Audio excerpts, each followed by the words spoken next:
আপনারা 5ই আগস্টে আপনারা যান কক্সবাজার ঘুরতে, ভালো কথা ঘুরতে যান, এটা আমার গোপনীয়ভাবে রাখার দরকার কি? আপনাদের সংগঠন আপনাদেরকে সহজ দিয়েছে, আপনারা এখন এইগুলো ঢাকার জন্য সামান্য একটা নিচু ঘটনাকে আপনারা অনেক বড় করে নিয়ে নিয়েছেন। ভাই এটা কোন ধরনের মব? ক্যাম্পাসের নিচুক একটা ছোট্ট ঘটনা এটাকে এমনভাবে ফলাও করে প্রচার করে, এমনভাবে ইস্যু তৈরি করতেছে। ভাই এই ইস্যুটা এগুলোর মানে কি? আপনার ইস্যু যদি দরকার হয়, আপনারা চাঁদাবাজি করছেন ভাই, এটা যার তখন জানে, মানে জনগণ জেনে গেছে ভাই। এখন ও যে ছাত্রলীগ করতে রাখতে যে কলেজের সমস্ত সকল শিক্ষার্থীরা জানে, এবং কি ছাত্রলীগের বিভিন্ন প্রোগ্রামে ওর উপস্থিতি দেখা গেছে। ও ছাত্রলীগের একজন সক্রিয় কর্মীও ছিল, ওর নাম হচ্ছে সুমন। ও এখন বোর্ড পাল্টিয়ে এনসিপিতে গেছে। আপনারা জানেন আমাদের তেজগাঁ কলেজে এনসিপির কোনো কমিটি নাই। ও বলতেছে ও এনসিপি করে, তাহলে তুমি কোথায় এনসিপি করো?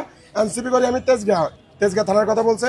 তেজগাঁ থানার কথা যখন জিজ্ঞাসা করলো তুমি তেজগাঁ থানার কি কোনো, তার পদবি সে কোনো কিছু বলতে পারেন। ক্যাম্পাসের কোনো একটা ঘটনা ঘটলে বড় ভাই ছোট ভাই মিলেমিশে দেওয়া হয়। এটা নিয়ে আমরা ওর সাথে ওরা নিয়ে চা খেতে যেতেছিলাম, এমন সময় পুলিশ আসলো। আমরা তো হতবাক, এটাতে পুলিশ আসার কি আসলো? ওরা বললো যে আমাদের কেন্দ্রীয় নেতারাদেরকে আমি বলে দিছি, ওনারা এখন পুলিশ পাঠাচ্ছে। আচ্ছা ভালো কথা, পুলিশ আসার পরে দেখলো, পুলিশ এসে আমরা বলতেছে যে ভাই আপনারা নাকি করে জিম্মি করতেছেন। তাই বলতেছে ভাই আপনারা তো নিজে দেখতে পাচ্ছেন, আমরা একসাথে চা খাওয়ার জন্য এখানে হাঁটতেছিলাম, শুনতে পেলাম ওর নাকি মাথা ফেটে গেছে। ভাই এটা সম্পূর্ণ নিচক একটা মিথ্যা কথা, মানে মাথা পাঠাতে তো এক দূরের কথা, ওর এরকম কোনো কিছুই হয় নাই। ব্যাপারটা করছিল আপনার তারানা আলিম। আপনারা গতকালকে দেখবেন একটা তারানা আলিম বিভিন্ন অনলাইনের মাধ্যমে আমরা টেলিভিশনের মাধ্যমে দেখতে পেলাম, তারানা আলিম মাথার মধ্যে একটা ব্যান্ডেজ লাগা রাখছিল, তার মাথা ফেটে গেছে। কিন্তু যখন বাতাসে তার ব্যান্ডেজটা খুলে পড়লো তখন দেখা গেল যে এখানে কোনো মাথায় পাঠা নাই। আমি দায়িত্ব নিয়ে বলতে পারতেছি ভাই, দায়িত্ব নিয়ে বলি, যদি ওর মাথায় কোনো ধরনের ব্যান্ডেজ পেয়ে থাকে তাহলে আপনারা যে কোনো ব্যাপার আমার উপরে, আমার সংগঠন যে কোনো আমার যে শাস্তি দেবে আমি সেই শাস্তি মাথা পেতে নেব।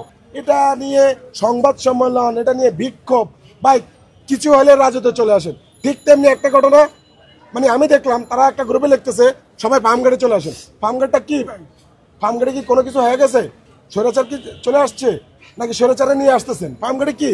মানে এরকম আহামরিক কোনো কিছুই ঘটে না ভাই। ক্যাম্পাসে হাঁটতে গেলে বড় ভাই ছোট ভাই নিচুক ধাক্কাধাক্কি লাগতেই পারে, দুইটা পাতিল একসাথে থাকলে একটা পাতিলে বাড়ি লাগতেই পারে। এটাকে যদি আপনি অনেক বড় করে দেখেন তাহলে ভাই এটা তো আমাদের কিছু করেন। আপনি ইস্যু খোঁজ করতেছেন, আপনারা ইস্যু চাচ্ছেন। আমার কথা হচ্ছে আপনারা কি কক্সবাজারের ইস্যু ডাকার জন্য চেষ্টা করতেছেন? আরে ভাই আপনাদের তো চাঁদাবাজির ইস্যু আছে, আপনাদের আরো কত ইস্যু আছে, আপনারা এখন কি ব্যান্ডেজ ইস্যুতে চলে আসছেন? ভাই এগুলা বন্ধ করেন। জনগণ জেনে গেছে আপনাদের মূল উদ্দেশ্যটা কি। আপনারা মূলত দেশের জনগণকে আর কত বোকা বানাবেন?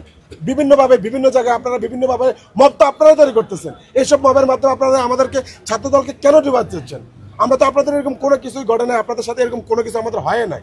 সামান্য ক্যাম্পাসে বড় ভাই ছোট ভাই ধাক্কা লাগছে, ধাক্কা থেকে বড় ভাই ছোট ভাই দেখে চিনছে যে ও তুমি তো ছাত্রলীগ করতা, তখন সে উঠে বলতেছে আমি তো ছাত্রলীগ করতাম না, তার মানে এটা কি আমি এখন এনসিপি করি। ও তার মানে ছাত্রলীগ যারা করতো তারা এখন এনসিপি থেকে হালাল।